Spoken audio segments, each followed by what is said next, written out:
La France compte entre 3,5 et 5 millions de musulmans, dont l'immense majorité est parfaitement intégrée. Mais certains, on le sait, se radicalisent au contact de prêcheurs douteux, d'imams autoproclamés sans aucun diplôme.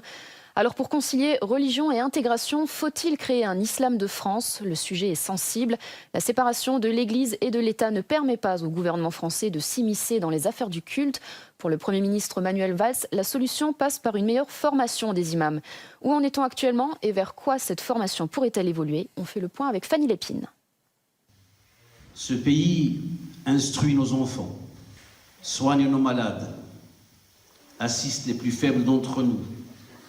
Et surtout, dans ce pays, vous avez trouvé la liberté de culte et de conscience. Cette ode à la France, c'est la prière républicaine, une idée mise en place après les attentats du mois de janvier pour tenter encore et toujours d'inventer un islam de France. Car les mosquées entretiennent encore une relation étroite avec les pays dont sont originaires la plus grande partie des immigrés et descendants d'immigrés français, notamment en envoyant des imams, près d'un tiers des 800 imams qui officient, ou en finançant largement les lieux de culte. Ces pays d'origine des immigrés et les descendants des immigrés vivant en France sont très jaloux de leur identité, de leur nationalité, de leur vision du monde et de leur islamité. Donc ces pays, principalement 4, Maroc, Algérie, Tunisie et la Turquie, veulent intervenir, sont très interventionnistes, donc envoient à la fois le personnel religieux, les imams, mais également un discours religieux et un discours politico-religieux. C'est ce discours que le Premier ministre aimerait uniformiser en proposant une formation plus républicaine et plus adaptée pour les imams qui prêchent sur le territoire français. La formation, c'est en effet une des clés, sinon peut-être la clé, d'un islam qui se construit ici en France en toute indépendance, libéré d'influences, parfois néfastes, pas toujours, mais parfois néfastes, venues de l'extérieur. La France, effectivement, fustige sans cesse, régulièrement, ces influences étrangères sur les musulmans de France, mais de notre côté, la France considère qu'il vaut mieux que ces musulmans soient contrôlés par ces pays d'origine que pas contrôlés du tout. D'autant que la marge de manœuvre du gouvernement est assez étroite, car la loi de 1905 interdit à l'État de se mêler du religieux.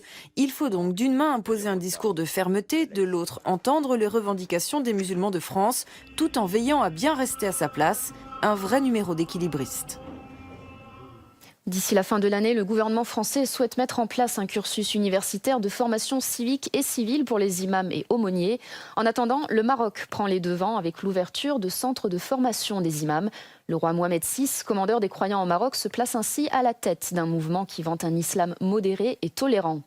Le centre de formation à Rabat, inauguré en mars dernier, accueille quelques 250 étudiants marocains et près de 450 étudiants étrangers. Ils viennent du Mali, de Guinée, de Tunisie, mais aussi de France. Une vingtaine de Français profitent actuellement d'une formation théologique pointue qui pour l'instant fait défaut dans l'Hexagone. Fanny Lépine et David Martin les ont rencontrés. C'est un mercredi comme les autres à l'Institut de formation des imams de Rabat. Enfin, pas tout à fait, parce que c'est Ramadan et les horaires des cours ont changé. Youssef est étudiant, il fait partie de la promotion des Français. Là, c'est les emplois du temps de tous les groupes, toutes les nationalités. Il y a les Tunisiens, les Guinéens, on a les Ivoiriens, les Marocains qui résident pas ici à l'Institut, et on a les étudiants français. Ici, les nationalités ne se mélangent pas, du moins pas pour les cours. Chaque enseignement s'adapte aux spécificités juridiques, culturelles et historiques des pays d'où les étudiants sont originaires. Pour le groupe de Youssef, ça commence par un cours d'expression en langue française. Il a préparé un exposé sur la responsabilité des imams en France, notamment face aux dérives. L'imam Internet, c'est quelque chose de très grave et très dangereux. On a beaucoup de jeunes, beaucoup de personnes qui vont apprendre leur religion à travers les blogs, à travers les sites Internet. Et ça, c'est quelque chose de très, très, très dangereux. Faut arrêter de déconner. C'est à l'imam maintenant d'entrer à Internet. On ne peut pas dire aux jeunes, sortez d'Internet, arrêtez de regarder Internet. C'est impossible, on a tous des enfants.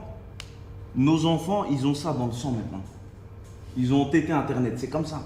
C'est à nous, imams, qui avons une bonne formation, qui parlent en français, qui sont nés en France, et ben c'est à nous de faire des sites.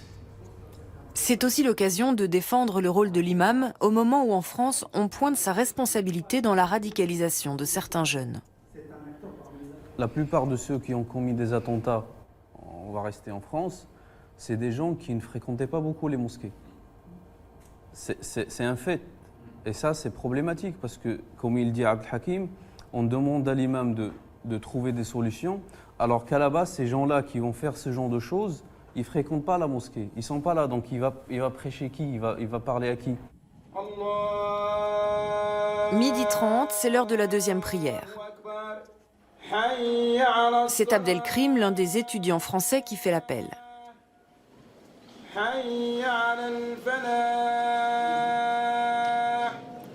Tous ces étudiants français ont accepté d'être formés par le Maroc pendant 2 ans à la demande de l'Union des mosquées de France.